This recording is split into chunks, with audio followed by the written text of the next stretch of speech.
ایک روشن دماغ تھا نہ رہا۔ ڈاکٹر عبدالقدیر خان آج ہمیں نہیں رہے۔ انا للہ و انا الیہ راجعون۔ ڈاکٹر عبدالقدیر خان 1936 میں بھارت کے شہر بھوپال میں پیدا ہوئے اور تقسیم ہند کے بعد اپنے اہل خانہ کے ہمراہ ہجرت کر کے پاکستان آ گئے۔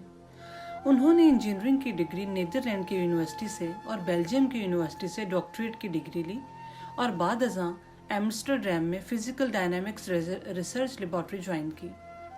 15 برس یورپ میں گزارنے کے بعد وہ سابق وزیر اعظم ذوالفقار علی بھٹو کی درخواست پر پاکستان واپس آئے اور انجینئرنگ ریسرچ لیبارٹری کی بنیاد رکھی، جس کی مدد سے ملک میں یورینیم کی افزودگی میں مدد ملی۔ اس ادارے کا نام بعد میں اس وقت کے صدر ضیاء الحق کے حکم پر ڈاکٹر عبدالقدیر خان کے نام پر AQ خان ریسرچ لیبارٹریز رکھ دیا گیا تھا۔ انہی لیبارٹریز کی مدد سے نہ صرف ایٹم بم بنایا گیا بلکہ پاکستان کے لیے 1000 کلومیٹر دور تک مار کرنے والے غوری میزائل سمیت کم اور درمیانی رینج تک مار کرنے والے متعدد میزائل، 25 کلومیٹر تک مار کرنے والے multi barrel rocket launchers, laser, digital remote control mine exploder اور ٹینک شکن گن سمیت پاک فوج کے لیے جدید دفاعی آلات، ٹیکسٹائل اور دیگر صنعتوں کے لیے متعدد آلات بھی تیار کیے گئے۔ پاکستان کو ایٹمی قوت بنانے اور اس کا دفاع ناقابل تسخیر بنانے میں ڈاکٹر عبدالقدیر خان کا انتہائی اہم کردار رہا۔ مئی 1998 میں بھارتی ایٹم بم کے تجربے کے بعد پاکستان نے بھی ایٹم بم کا کامیاب تجربہ کیا۔ بلوچستان کے شہر چاغی کے پہاڑوں میں ہونے والے اس تجربے کی نگرانی ڈاکٹر قدیر خان نے ہی کی تھی، جس سے دشمن کا خود ساختہ رعب و دبدبہ جھاگ کی طرح بیٹھ گیا۔ انہوں نے تقریباً 150 سے زائد سائنسی تحقیقاتی مضامین بھی لکھے۔ ڈاکٹر قدیر خان پر ہالینڈ کی حکومت نے اہم معلومات چرانے کے الزام کے تحت مقدمہ بھی دائر کیا تھا، لیکن BBC کی رپورٹ کے مطابق ہالینڈ، بیلجیم، برطانیہ اور جرمنی کے پروفیسرز نے جب ان الزامات کا تفصیلی طور پر جائزہ لیا تو انہوں نے ڈاکٹر خان کو بری کرنے کی سفارش کر دی اور یہ بھی کہا کہ جن معلومات کو چرانے کی بنا پر مقدمہ داخل کیا گیا ہے وہ تو نہ صرف نہایت عام ہیں بلکہ کتابوں میں بھی موجود ہیں، جس کے بعد ہالینڈ کی عدالت عالیہ نے ڈاکٹر صاحب کو باعزت بری کر دیا تھا۔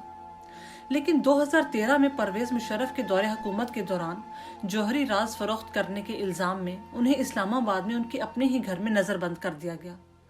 پھر فروری 2019 میں اسلام آباد ہائی کورٹ نے ان کی نظر بندی ختم کرنے کے احکامات تو جاری کیے، تاہم وہ اپنی نقل و حرکت کے بارے میں حکام کو مطلع کرنے کے پابند رہے اور سرکاری اداروں کے علم میں لائے بغیر وہ اپنے شہر میں بھی کہیں جانے کے مجاز نہ تھے۔ گزشتہ سال انہوں نے اسی پابندی کے خلاف سپریم کورٹ میں درخواست دائر کی، لیکن افسوس کہ ان کی زندگی کی آخری سانس تک اس کیس کا فیصلہ نہ ہو سکا۔ سپریم کورٹ آف پاکستان میں اپنی نظر بندی کے خلاف دائر کردہ درخواست میں ان کا کہنا تھا کہ ان کے گھر سے آنے جانے اور یونیورسٹیز میں لیکچر کی غرض سے جانے تک میں بھی پابندی ہے، جسے وہ ختم کروانا چاہتے ہیں۔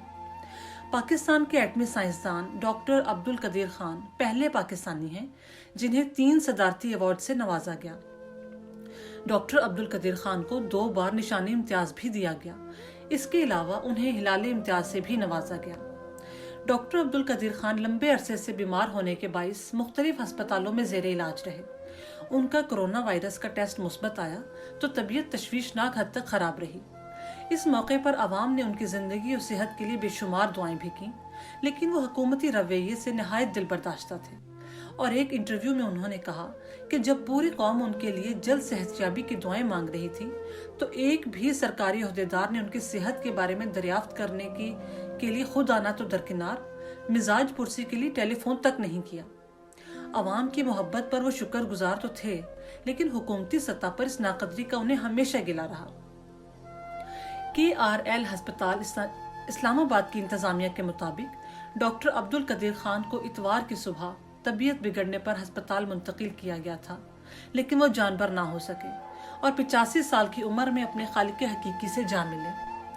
حکومتی ترجمان کے مطابق ڈاکٹر خان کی نماز جنازہ آج 3:30 بجے ان کی خواہش کے مطابق فیصل مسجد میں ادا کی جائے گی، جبکہ نماز جنازہ بین الاقوامی اسلامی یونیورسٹی کے وائس چانسلر پڑھائیں گے اور بعد ازاں مکمل سرکاری اعزاز کے ساتھ ان کی تدفین عمل میں لائی جائے گی۔